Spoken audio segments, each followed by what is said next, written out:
The holidays have a way of magnifying everything: our joy, our stress, our expectations, our longing for connection. And if you're anything like me, this season brings both magic and the mess of family life all at once. I remember those early Christmas mornings when one of my kids, who feels the world in such a beautifully intense way, would open the wrong gift at the wrong time. And suddenly the whole room shifted. And as a highly sensitive person myself, I would feel it all: the disappointment, the overwhelm, and maybe even that tiny whisper inside of me that said, did I get this all wrong? And am I failing at Christmas? But here's the truth I've learned over the years: nothing is wrong. This season simply gives us more moments to see our own humanness and also our kids' humanness up close, learning our own vulnerabilities, showing up authentically, and also maybe doing a little bit of healing alongside the holiday season.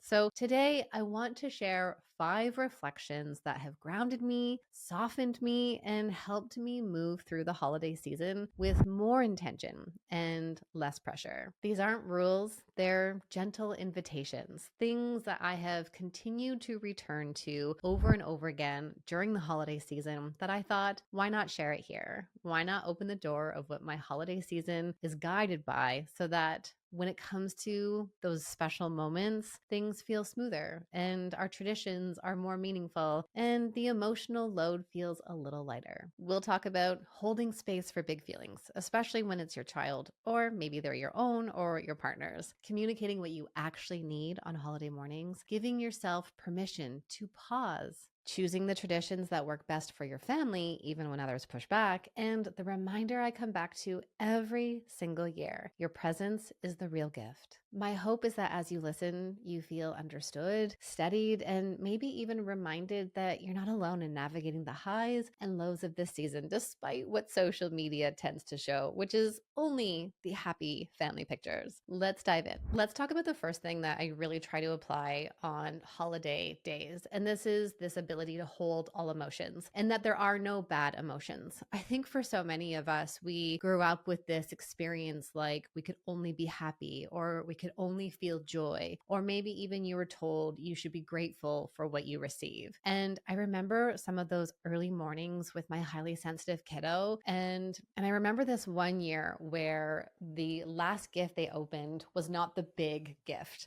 Since sharing this on social media, you, such an amazing community, have taught me to make sure that your kid always opens the big one as the last one. That's not what happened in that morning. And what ended up happening was this letdown of saying they didn't get anything that they wanted for Christmas. And they were such angry, disappointed feelings. And I really had to slow this moment down, because I went into my shame spiral. And my shame spiral says you're supposed to be grateful for whatever you get, and you're not supposed to experience these negative emotions. So here I'm sitting in front of my child having this very real experience. I'm wanting to parent in a different way, and I'm mad. I'm having my own anger, thinking you should be grateful. Look at all that you got. That's the old conditioning. And I know so many of us can relate to that story. And so my highly sensitive stuff is triggered in the moment when my kiddos' highly sensitive stuff is triggered. And it can easily become this recipe for a mess, a hard morning. And I really remember this specific Christmas because I sat down on the floor with my kid, and I held my kid and said, your feelings make sense. I totally get this. This is disappointment. And I understand and know this feeling too. Because here's the reality: how many of us grew up opening a gift we had really hoped to get and it wasn't what we wanted? Or you opened it, you played with it, and I don't know. Or you got the clothes and you're like, well, I didn't really want that. There's just so much emotion. And I also know now, since that year, watching the buildup of Christmas with this kiddo, there's so much excitement there. And of course, what we know about our highly sensitive kids is that there lives this big emotion. So the intensity of the emotion is felt so big. And right beside it is vulnerability. And vulnerability brings up a lot of shame for these kids. And having those two live so close together, they don't know how to regulate and come down for it. So I sat down beside them and I had said, I totally get it. Of course, this is hard. And that's all that I needed to do. I didn't need to fix it. And I think sometimes what happens in these moments is that one or both parents starts to go into this, look at all that you got. You should be grateful. That's not what you're supposed to feel on Christmas morning. And it was one of those years, and I explained this feeling to my husband, to Greg, and I had really said, two things can be true for our kid. They can still have gratitude and they'll come back to it. This is not an all or nothing moment. And at the same time, we need to give space for this kid to ride this wave of emotion, to regulate from it, and then to come back from it. And since then, Christmas mornings have felt different, first because of the tip you gave. So we make sure that the big surprise gift is always the last one to be opened. And at the same time, our kiddo has better regulation skills and tools now to cope through that. We've really labeled how there's just this big emotion building all the way to Christmas morning.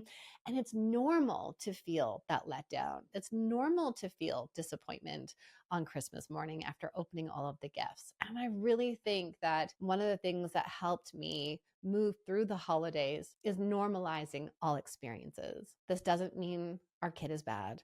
It doesn't mean they're ungrateful. It doesn't mean that they don't see the joy next to what else is happening. It just means that that's a moment. And when we can help them sit in that feeling and give them a little bit of connection and validation and seeing their experience, it changes everything. I also want to come in here and say, listen, this does not excuse not saying thank you for a gift. That is one of our values, and we talk about that. So that's in there. I often hear this background voice of, so you let your child be upset and there's no gratitude or expression of thank you to others. No, that's not what this is. This is holding two truths. Our child comes back at some point. They're able to say thank you for the gift. There is gratitude, and we make space for all feelings. So I want you to remember this holiday season. The greatest gift you can give your kids is to name an emotion, to validate it, and to help them move through it. Okay, number two, the thing I reflect about this time of year, and I often hear this from the couples that I work with, is how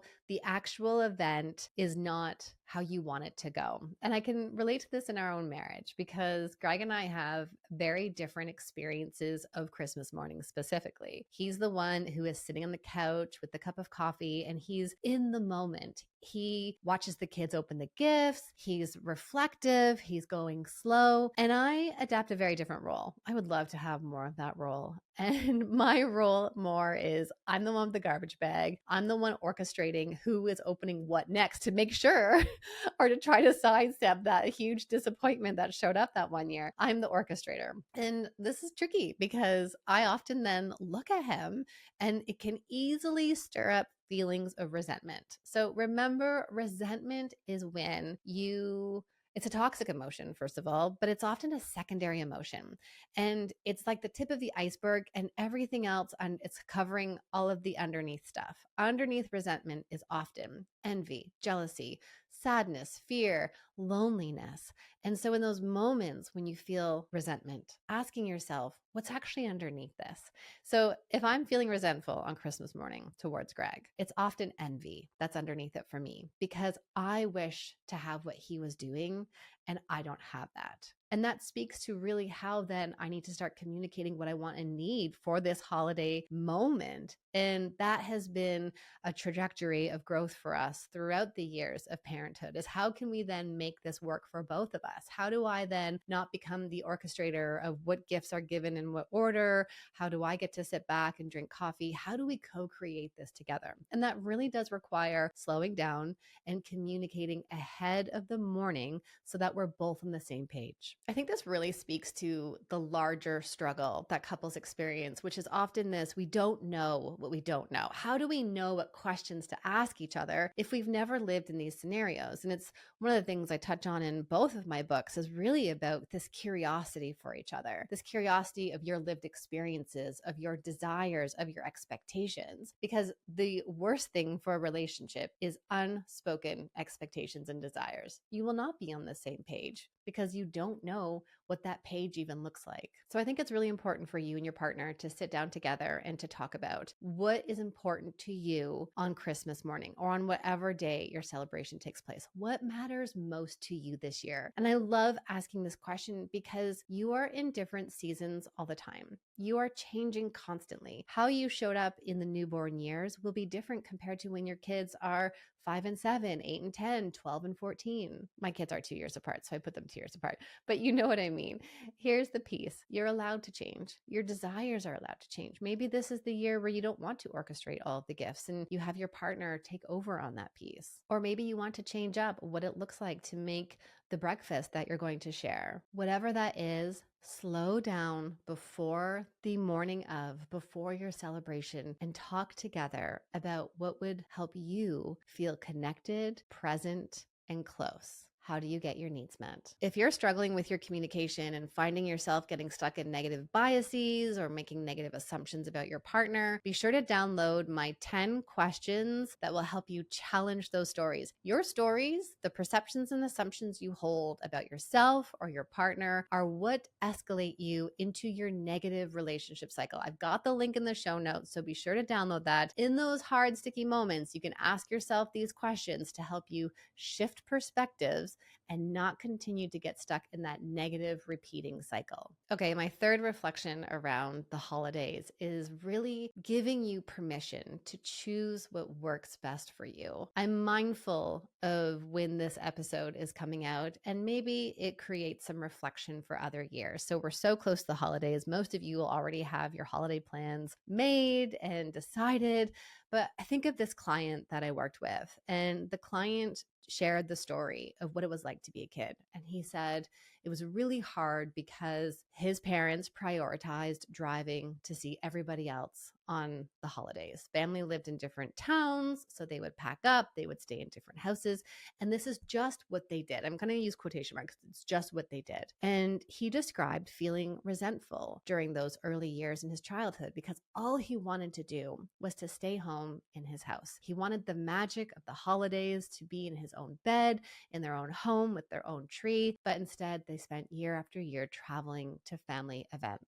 When I think about what Greg and I have done since becoming parents, in the early years when our kids were small, it wasn't easy to travel, but the traditions that we wanted to have were not cemented. And so we would travel. Our families live in different cities and we would alternate years and where we were depending on what was happening with work. And we would go and stay in their homes. Now that our kids are older, they have made their requests known. They have made their desires known, which is that they want to be in their own home. They want to have the celebration here. And it does require families to shift and shape how things are going to be different. And it does require families to be flexible and to recognize that just as our kids are changing year after year, so is our family dynamic, and so is the need of what it means to all come together and gather. One of the challenges I see happening around holidays is that families put all of their eggs in a basket and they hinge the connection of the family on this one holiday event. For people listening, I'm putting a finger up, so my one finger, and I'm balancing my hand on top of it. And it's like our connection is hinged on that one point of the year, that one point of contact. And I remind people, this is not how family connection is made. Family connection is made through the year. It's made through going to the park together. It's through the FaceTimes or the letters that are mailed back and forth. It's through the other weekend visits and meals that you have. A connected family is not defined based on one holiday event. And so I do think it's important for families, especially parents in the trenches, that you give yourself permission to do what is best for you, because the kids who are out of their routine leads you to feel more stressed. You are traveling on the holiday days, which leads you to be more stressed. And the question I know so many parents come back to is this: what is most important to me today? And this connects back to the first step in my vault method of my new book, You, Your Husband, and His Mother, is that couples need to understand where their values are. And we no longer today are doing what is considered morally right or what's expected of us or what previous generations did. I can't tell you how many people of previous generations say to me, we just did what was expected of us. We always traveled 5 hours to this family's holiday dinner that started at 2 and ended at 8. Everybody was expected to be there on the 25th of December. Today, couples are saying, we don't want to do that anymore. We don't want to be exhausted and stressed because that comes out on our kids, and we want a different kind of relationship with our children. We want our own traditions. This is not to exclude family, but instead it's to co-create. Something that my families, both sides, have done so well is being able to celebrate the holiday meal or the holiday time together at a different day. This works better for us, especially as our family is growing and our kids are wanting to be at home. It also allows us to invite family to our home, come and stay with us, and it looks different. It's not what it was in the years before, but we can still make meaning out of something new today. And I think that flexibility right there, approaching holidays with flexibility, is so important. And the most important thing I say to people, to couples, is this: you and your partner have to be on the same page. If it's not working for one person, then it is a couple's issue, and you need to find a way to move through that together. The other piece I love in my book is around identifying your 8 core needs, because sometimes we'll say, I don't want to travel to that person's house. I understand that. And also, what's important in a relationship is to understand what's the core need behind that. Is it about autonomy? Is it about freedom? Is it about safety, connection? Because once we can understand that, then we communicate and move forward together. Okay, here's the fourth piece. The fourth reflection that I always have at this time of the year is that my kids will not remember if I didn't take them to the Santa Claus parade, or if I didn't get that one extra gift, or if we declined that one family invitation. What they will remember most is how they felt beside me and my nervous system. If I am stressed and overwhelmed and dysregulated, they're going to feel that. And what's so important for me around the holidays is connection, is being present with them. And that is really coming back to what my values are. And the value is not to make sure that everything is perfect. And as a recovering perfectionist and a control appreciator, I know that journey. I know the pressure I've put on myself in the past. And I also really come back with so much compassion for myself, which sounds like you're allowed to not have everything go as you had hoped it to be. You are doing enough. You are enough. And your kids just need you to be connected with them, beside them, and present. And that to me strips away so many layers of pressure, and it brings me back to what matters most. So I'll say it again. You do not need to do all of the things. It does not need to be perfect. What your children will remember is your presence beside them. And my last reflection for this time of the year is around connection and repair. When stress is high, when there are a lot of moving pieces, when there are unspoken expectations, which I've already alluded to, of course, you are going to miss each other. Of course, you might feel like two ships passing in the night, but here's what I want you to remember. Slow things down. Nothing in your relationship is on fire. All of this makes sense, and you are allowed to have hard moments that don't always feel good. That does not completely destroy the holidays, but what's most important, and what I hope that every couple can practice doing, is showing the repair and the connection piece in front of their kids. And this requires you to slow things down. It requires you to pause. It requires you to give your partner a generous interpretation instead of looking at them thinking they never do the thing, or they always, or I always have to. And it's tricky because when stress is high, we're going to be more triggered and we will be more irritable. It's a perfect storm. But the best thing that you can do is to look at your partner and to continue to say, we are in this together. It is us against the problem. It's not you versus me. And if it's feeling like it's you versus me, go back to that communication piece around your expectations and desires for the holiday morning. I think that's so important, or the holiday day, or the dinner at family events. Go back to that. But it is us against the problem. And the problem here is, how do we move through these high intensity days, or even the day after Christmas where we're all sitting around, or whatever that looks like?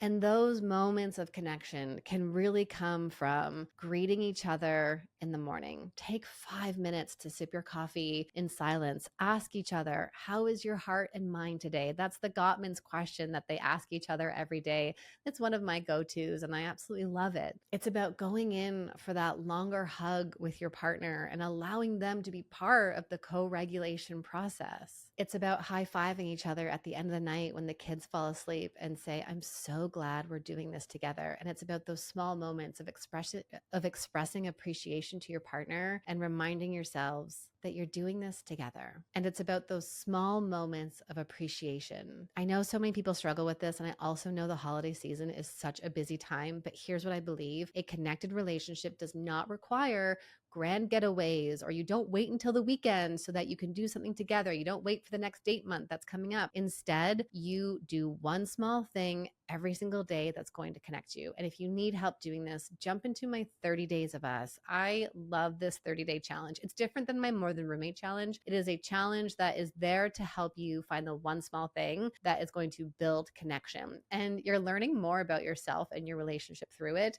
It's built on my relationship pillars within all of the work that I do. And I just keep hearing from people that even after the first week, they feel more connected. They feel like they're on the same page. And ultimately, that's what this is all about. All right, as we wrap up, I want to offer you something gentle to carry into the rest of your holiday. You don't need to get it perfect. You just need to stay connected. Remember that we are human. There are going to be moments. There will be these big feelings from your kids. There's going to be old family dynamics resurfacing, which is a great time to grab my book. There's going to be those frantic scrambles trying to get out the door or wrapping that last present that you missed. And in all of these moments, here's what I want you to remember. You can slow down. You can choose presence. You can choose connection. You can communicate what you need. You can take breaks when you feel yourself stretched too thin. And I think it's also so important for you to honor the traditions that are meaningful for you right now, and to also let go of the ones that no longer fit for you. And I love the idea of